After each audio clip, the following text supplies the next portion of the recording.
السلام علیکم ورحمۃ اللہ وبرکاتہ۔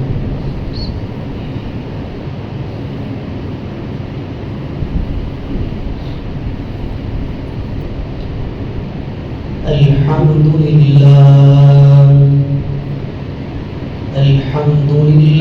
نحمده ونستعینه ونستغفره ونؤمن به ونتوکل علیہ ونعوذ باللہ من شرور انفسنا ومن سیئات اعمالنا، من يهده الله فلا مضل له ومن يضلله فلا هادي له، ونشهد أن لا إله إلا الله وحده لا شريك له، ونشهد أن سيدنا وسندنا وحبيبنا ومولانا محمدا عبده ورسوله. أما بعد فقد قال الله تبارك وتعالى في كلامه المجيد والفرقان الحميد: أعوذ بالله من الشيطان الرجيم. إن الله لا يغير بقوم حتى يغيروا ما بأنفسهم. صدق الله العظيم. قابل قدر بزرگوں، بھائیوں، دوستوں، عزیز نوجوانوں، اللہ تبارک و تعالیٰ کا بے حد فضل و احسان ہے کہ اللہ تبارک و تعالیٰ نے ہمیں جمعۃ المبارک کی سعادتی نصیب فرمائی۔ یہ مہینہ عربی مہینوں کا مہینہ ہے جو ماہ رجب کہلاتا ہے۔ اس مہینے کے متعلق بہت سارے فضائل احادیث میں وارد ہوئی ہیں۔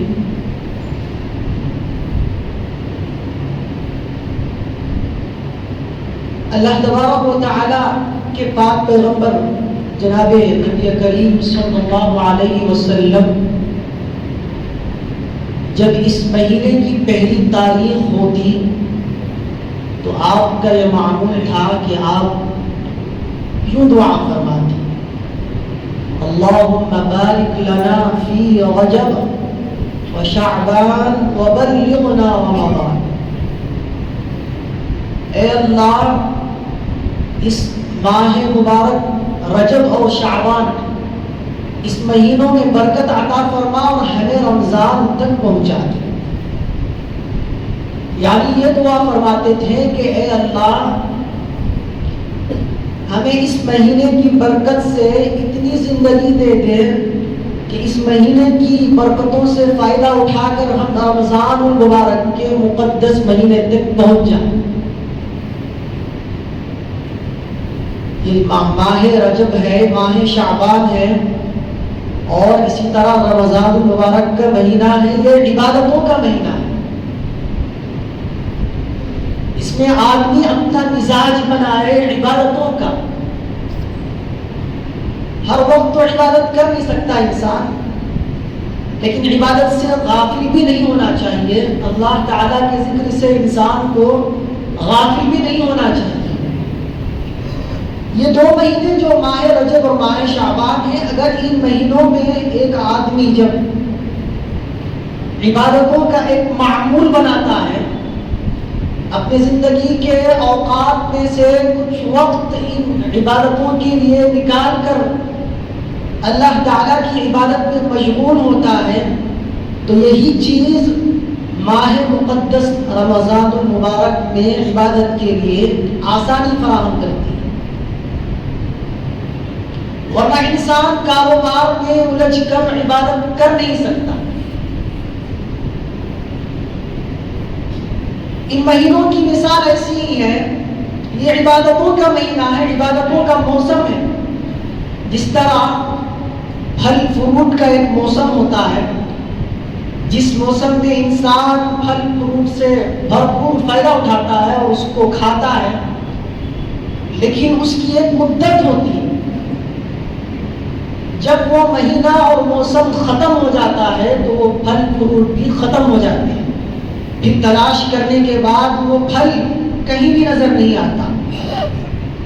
تو بالکل اسی طرح یہ مہینہ عبادتوں کا مہینہ ہے۔ انسان جتنی عبادت کرنا چاہے کر لے اور ثواب حاصل کر کے اپنے اعمال میں نیکیوں کا ذخیرہ جمع کر لے۔ اگر یہ مہینے چلے گئے، اس کی ناقدری ہوئی، پھر ہم سال بھر میں تلاش کرنے لگ جائیں، پھر دوبارہ یہ مہینے آنے کو نہیں۔ اس لیے اس مہینے کی قدر کرتے ہوئے عبادتوں کو انجام دینا چاہیے۔ لیکن ایک بات یہ ہے کہ اس مہینے کی 27ویں تاریخ، رجب کی 27ویں تاریخ کو لوگوں نے ایک عجیب و غریب رسم جاری کر لی اور اس کو ایک شب معراج کا عنوان دے دیا، اور یہ کہنے لگے کہ اللہ کے نبی علیہ السلام کو 27ویں ہی رجب کو معراج پر تشریف لے جانے کا موقع نصیب ہوا تھا۔ اللہ تبارک و تعالیٰ نے اپنے پیغمبر کو 27ویں ہی رات کو اپنے دربار میں بلا کر نمازوں کا تحفہ عنایت فرمایا تھا۔ اس لیے اس رات کو فضیلت حاصل ہونی چاہیے، اور اس رات کو بالکل لوگ شب قدر کی طرح عبادت جھوم جھام کر کرنے کا ایک معمول اور مزاج بنا۔ حالانکہ تاریخ کا مطالعہ کرنے سے، احادیث کا مطالعہ کرنے سے معلوم ہوتا ہے کہ یقینی طور پر یہ نہیں کہا جا سکتا کہ اسی مہینے کی 27ویں تاریخ کو اللہ کے نبی علیہ السلام کو معراج پر بلایا گیا۔ مختلف روایتیں ہیں، رجب کے مہینے کا بھی تذکرہ آتا ہے، اسی طرح ربیع الاول کے مہینے کا بھی تذکرہ آتا ہے، اسی طرح دیگر مہینوں کا بھی تذکرہ روایتوں میں آتا ہے کہ جس میں اللہ کے نبی علیہ السلام کو معراج پر لے جایا گیا تھا۔ اللہ تعالیٰ کے دربار میں آپ کو حاضری کا شرف حاصل ہوا، وہاں اللہ سے ہم کلامی کا اور بات کرنے کا موقع عنایت ہوا۔ اسی طرح اس امت کے لیے نمازوں کا تحفہ نصیب ہوا۔ بہرحال وہ اپنی جگہ ہے، لیکن یقینی طور پر یہ کہنا کہ یہی رات ہے 27ویں، یہ بالکل صحیح نہیں ہے، یہ غلط فہمی ہے۔ اس غلط فہمی کو ختم کرنے کی ضرورت ہے۔ بالفرض اگر مان بھی لیں کہ 27ویں ہی رجب کو اللہ کے نبی علیہ السلام کو معراج نصیب ہوئی تھی، تو وہی ایک رات تھی جس میں اللہ کے نبی علیہ السلام کو جو معراج پر لے جایا گیا، وہی فضیلت والی رات تھی۔ بعد زندگی میں جتنی بھی راتیں آئی شب معراج کی، جس کو آج لوگ 27ویں رجب کے نام سے جانتے ہیں، وہ عبادتوں کے لیے خاص نہیں تھی۔ یاد رکھیے، اللہ کے نبی علیہ السلام کو جو معراج پر تشریف لے جانے کا موقع نصیب ہوا، وہ اللہ کے نبی علیہ السلام کو نبی بنائے جانے کے 5ویں سال، جب نبی علیہ السلام کو نبوت ملی، نبی بنایا گیا، اس کے 5ویں سال میں آپ معراج پر تشریف لے گئے تھے۔ اس کے بعد اللہ کے نبی علیہ السلام کی زندگی میں تقریباً 18 مرتبہ شب معراج، جسے لوگ کہتے ہیں 27ویں رجب کی تاریخ آئی، لیکن اللہ کے نبی علیہ السلام سے کہیں بھی یہ ثابت نہیں ہے کہ اللہ کے نبی علیہ السلام نے اس رات میں امت کو کسی خاص عبادت کرنے کا حکم دیا ہو، مخصوص نماز پڑھنے کا حکم دیا ہو، مخصوص روزہ رکھنے کا حکم دیا ہو، کہیں یہ چیز آپ کو نہیں ملے گی۔ 18 مرتبہ اللہ کے نبی علیہ السلام کو معراج پر جانے کے بعد 27ویں رجب کی تاریخ میسر ہوئی، لیکن کہیں اللہ کے نبی علیہ السلام نے امت کو یہ حکم دیا ہو کہ اس رات کی عبادت شب قدر کی طرح ہے لہذا تم عبادت کرو، ایسا حکم کہیں نہیں ملا۔ پھر اللہ کے نبی علیہ السلام کے پردہ فرما جانے کے بعد 100 سال تک صحابہ کرام کا دور تھا، اس کے بعد تابعین کا دور تھا۔ کہیں بھی یہ تاریخ میں نہیں ملتی کہ صحابہ نے اور تابعین نے اس رات کی کوئی خاص عبادت جو شب قدر کی طرح لوگوں نے سمجھ رکھا ہے اس کے کرنے کا، اہتمام کرنے کا حکم دیا ہو، اور اس رات میں مخصوص عبادتیں اور مخصوص نماز پڑھنے کا، اسی طرح عبادت کرنے کا اور روزے رکھنے کا حکم دیا ہو، کہیں ہمیں نہیں ملتا۔ یہ لوگوں کی من گھڑت چیزیں ہیں، لوگوں نے اس کو دین کے اندر شامل کر کے دین کے مزاج کو، دین کی اصل تصویر کو خراب کر دیا۔ اس لیے جو چیز دین میں جیسی ہے اس کو اسی حالت پر رکھنا دین کی تصویر کو باقی رکھنے کے لیے شرط ہے۔ لیکن پھر بھی اگر کوئی عقل مند یوں کہنے لگے کہ ارے بھائی اگر اس رات میں اگر ہم عبادت کر لیے، روزہ رکھ لیے، مخصوص نماز پڑھ لیے تو کون سا غلط کام کر دیا ہم نے، کون سا شراب پی لیا ہم نے، کون سا ڈاکہ زنی کر لی ہم نے؟ اگر یوں کہے تو اس سے بڑھ کر کوئی جاہل انسان ہو ہی نہیں سکتا۔ گویا کہ وہ اپنی اس عمل سے یہ دعویٰ کر رہا ہے کہ حضور کو اس چیز کی اہمیت معلوم نہیں تھی کہ ہمیں معلوم ہو گئی، حضور کو اس چیز کی اہمیت معلوم نہیں ہے کہ ہمیں معلوم ہے کہ اس رات میں مخصوص عبادتیں انجام دے رہا ہے، حالانکہ اس عبادت اس رات میں کوئی نماز اور اس کی کوئی فضیلت حدیث سے صحیح طور پر ثابت ہی نہیں۔ اس کی مثال بالکل اسی طرح ہے، اگر کوئی آدمی یوں کہے کہ میں فجر کی نماز 2 رکعت چونکہ فرض ہے میں 3 رکعت پڑھ لیتا ہوں، مجھے اچھا لگتا ہے، اور میں فجر کی رکعت 4 رکعت پڑھ لیتا ہوں، تو ظاہر یہ شریعت پر عمل کر رہا ہے یا اپنی منمانی کر رہا ہے؟ ظاہر ہے کہ یہ شریعت پر عمل نہیں کر رہا ہے، یہ تو اپنی منمانی کر رہا ہے۔ شریعت نام ہے اس چیز کا جو چیز شریعت میں ہے، جس طرح ثابت ہے اسی طرح اس کو اپنی جگہ رکھ کر عمل کرنے کا نام شریعت ہے۔ اگر کوئی شخص شریعت کے اندر نئی چیزیں داخل کر کے اس کو دین کا نام دیتا ہے تو یقیناً وہ گمراہ ہے اور بدعت کرنے والا ہے۔ بھائیوں، بہرحال مسلمانوں کے اعمال اس درجہ گرے ہوئے ہیں کہ اس کا اندازہ ہو ہی نہیں سکتا۔ جو لوگ مسلمان عبادت کر رہے ہیں تو کر ہی رہے ہیں، لیکن مسلمانوں کے اندر آج کل عبادت کا ذوق اور شوق بالکل ختم ہو گیا۔ اسی لیے آج در در کی ٹھوکریں کھا کر مسلمان پریشان حال گھوم رہا ہے۔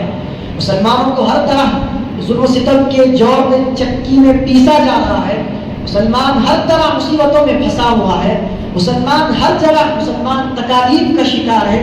نبی علیہ السلام نے 1400 سال پہلے پیشن گوئی فرما دی تھی۔ حضرت علی کرم اللہ وجہہ روایت کرتے ہیں آقا نامدار رسول خدا صلی اللہ علیہ وسلم نے فرمایا یوشک علی الناس زمان لا يبقى من الاسلام الا اسمه ولا يبقى من القرآن الا رسمه مساجدهم عامرة وهي خراب من الهدى۔ حضور اقدس صلی اللہ علیہ وسلم نے فرمایا کہ میری امت پر ایک ایسا زمانہ عن قریب آنے والا ہے جس میں اسلام کا صرف اور صرف نام باقی رہ جائے گا، اسلام کی روح ختم ہو جائے۔ دوسری پیشن گوئی آپ نے فرمائی کہ قرآن کے صرف اور صرف حروف باقی رہ جائیں گے، قرآن کے صرف حروف باقی رہ جائیں گے۔ تیسری پیشن گوئی اللہ کے نبی نے جو فرمائی ہے کہ مساجدہم عامرۃ وہی خراب من الہدی، کہ مسجد عالیشان تعمیر ہوگی، عمدہ تعمیر ہوگی، بڑی خوبصورت تعمیر ہوگی، ہر طرح کی زیب و زینت سے مزین ہوگی، لیکن یہ مساجد ہدایت سے خالی ہوگی، نمازیوں سے خالی اور ویران رہ جائے۔ آج ہم غور کریں، پہلی پیشن گوئی اللہ کے نبی نے جو فرمائی کہ لا یبقى من الاسلام الا اسمہ، کہ اسلام کا صرف نام باقی رہ جائے، اسلام کی روح ختم ہو جائے۔ آج ہم حالات کا جائزہ لیتے ہیں، اپنی زندگیوں کو کھنگال کر دیکھتے ہیں تو ہمیں اس بات کا یقینی طور پر اندازہ ہوگا کہ مسلمان صرف نام کا مسلمان رہ گیا، مسلمان دین کا بالکل دین سے ناواقف ہے، مسلمان صرف اپنے نام پر فخر کر رہا ہے جس طرح غیر فخر کرتا ہے۔ ایک یہودی قوم جو سمجھتی ہے کہ ہم یہ قوم ہے جس کا نام یہودی ہے، اسی طرح نصرانی ایک قوم ہے جو سمجھتی ہے کہ ہم نصرانی ہیں، اسی طرح غیر قوم ایک سمجھتی ہے کہ ہم یہ قوم ہے جن کا نام ہندو وغیرہ ہے، اسی طرح ایک دوسری قوم سمجھتی ہے سکھ جو سمجھتی ہے کہ ہم سکھ ہیں۔ مسلمان بھی تو سمجھتا ہے، تو کیا صرف نام مسلمان رکھ لینے سے کافی ہو جائے گا کہ اسلام کا صرف نام باقی ہو اور دین کے تقاضوں سے غافل ہو؟ یہ بالکل عقل میں آنے والی بات نہیں ہے، ایسا انسان کامیاب ہونے والا نہیں ہے۔ بھائیوں، آج ہم اپنے حالات کا جائزہ لیں، ہمارے اعمال کس قدر گرے ہوئے ہیں، ہمارے کردار کس قدر گرے ہوئے ہیں، ہمارے کاروبار کا انداز کس طرح ہے، ہمارے خرید و فروخت کا، معاملات کا، تجارت کا انداز، لین دین کا، سودا کرنے کا انداز کس طرح ہے۔ ہم اندازہ کریں، ایک مسلمان دوسرے مسلمان کے ساتھ معاملہ کرنے کے لیے کتراتا ہے، اس کے ساتھ کاروبار کرنے کے لیے، تجارت کرنے کے لیے، سودا کرنے کے لیے پیچھے ہٹتا ہے، جھجک محسوس کرتا ہے۔ ایک مسلمان دوسرے مسلمان کو فائدہ پہنچانا ہی نہیں چاہتا۔ کیوں بھائی؟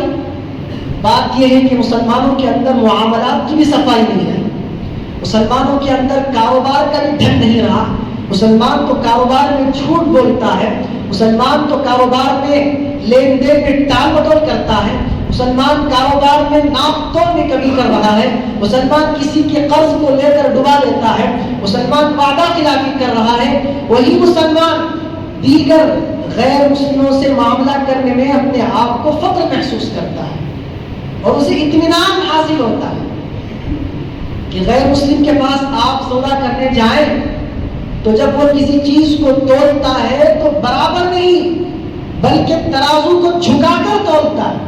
لیکن مسلمانوں کا حال کیا ہے؟ ایک مسلمان دوسرے مسلمان کو فائدہ پہنچانے کے لیے ہی تیار ہے۔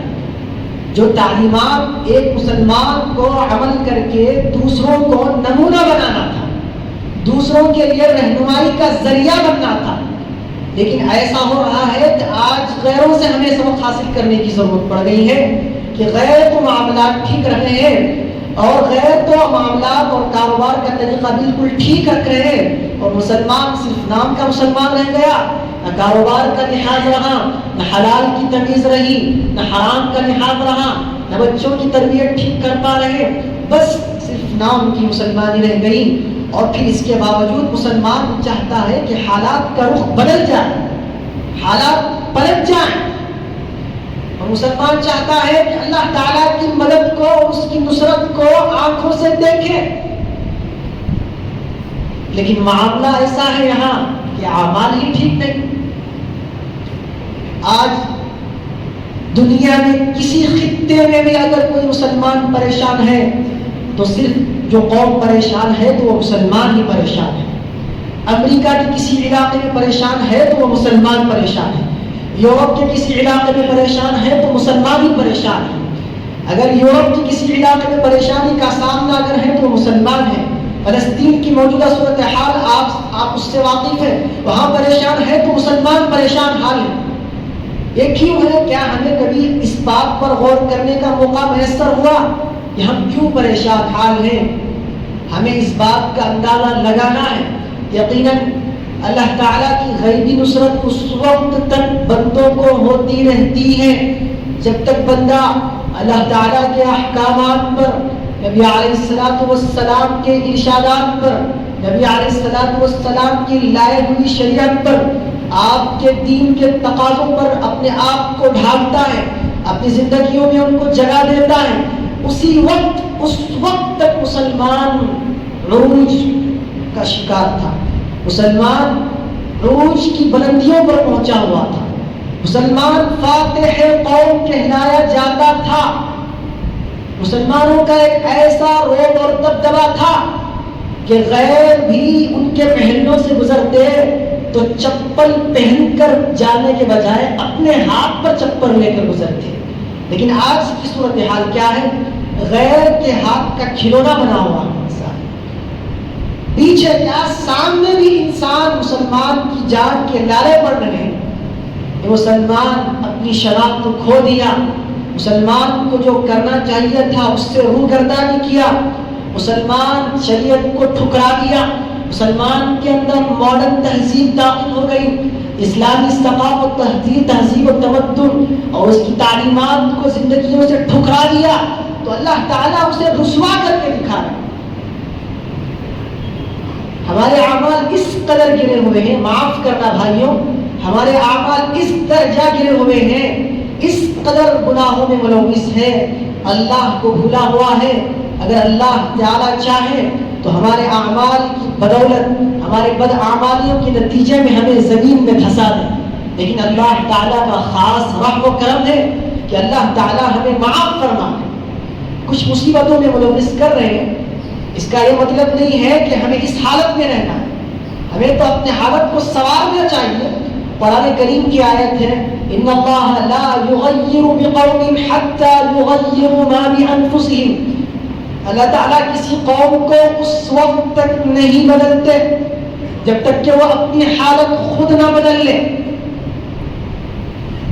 جب انسان اپنی حالت کو اپنے اعمال کے بدولت بدل لیتا ہے، اپنی بد اعمالیوں کے نتیجے میں انسان اپنے حالات کو بدل لیتا ہے، اپنے مزاج کو بدل لیتا ہے، تو پھر اللہ تعالیٰ بھی حالات کو بدلتے ہیں. پھر اللہ تعالیٰ کی طرف سے ایسی آفت آتی ہے، ایسی مصیبتوں کا سامنا کرنا پڑتا ہے کہ جس کے بعد کوئی شخص دنیا میں ایسا نہیں ہوگا کہ اس آفت کو ٹال سکے.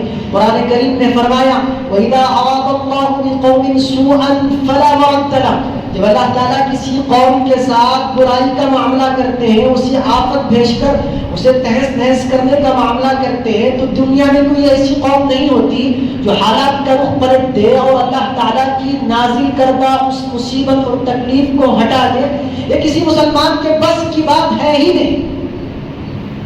ہاں، قرآن کریم نے یہ بھی فرمایا وَأَنْتُمُ الْأَعْلَوْنَ إِن كُنتُم مُؤْمِنِينَ.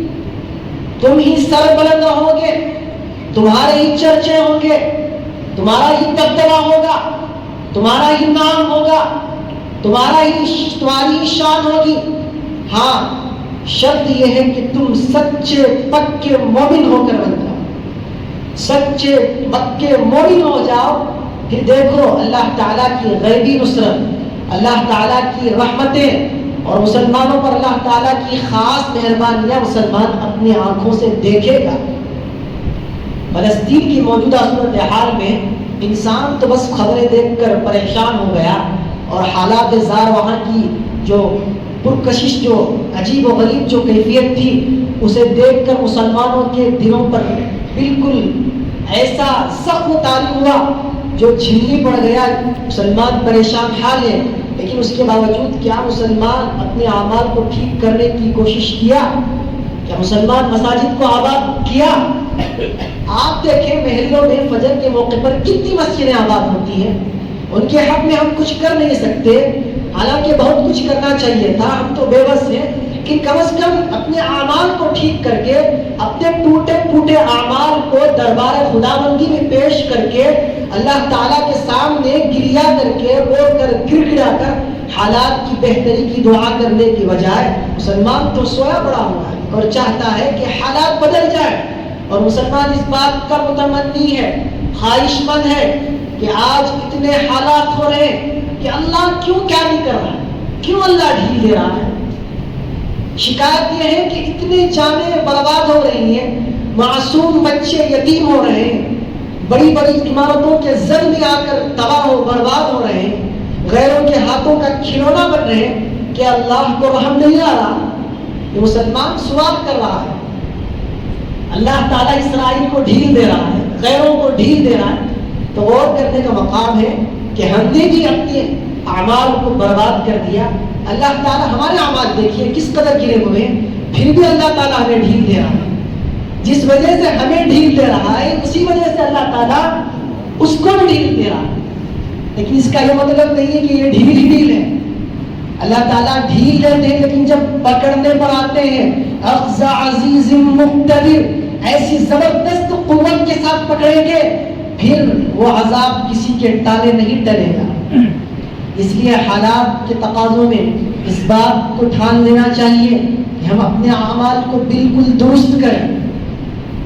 اللہ کے نبی علیہ الصلوۃ والسلام کی دوسری پیشن گوئی حدیث مبارکہ میں فرمایا لا يبقى من القرآن الا رسم, قرآن کے صرف حروف باقی رہ جائیں گے.